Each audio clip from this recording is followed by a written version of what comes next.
নলকূপের মণিগ্রীব তারা দেবর্ষি নারদের চরণেতে পড়ে গেলেন, দেবর্ষি নারদের কাছে ক্ষমা চাইলেন। দেবর্ষি নারদের হৃদয়েতে তখন দয়া হলো।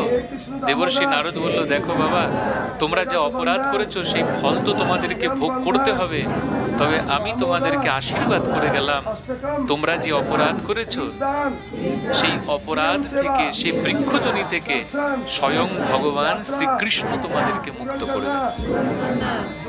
দাপর যুগে ভগবান যখন নন্দ নন্দন রূপে ব্রজবিহার করবেন, সেই নন্দ বাবার আঙ্গিনাতে তোমাদের জামুল অর্জুন বৃক্ষরূপে জন্ম হবে, আর সেই বৃক্ষজনি থেকে চিরকালের জন্য স্বয়ং ভগবান নন্দ নন্দন তোমাদেরকে মুক্ত করবে। একদিনের কথা, মা যশোদা ঘরে বসে বসে মনে করছেন যে আমার ঘরেতে নবলক্ষ ধেনুর গাভীর দুগ্ধ থাকতেও কেন গোপাল লোকের ঘরে ঘরে চুরি করে খায়।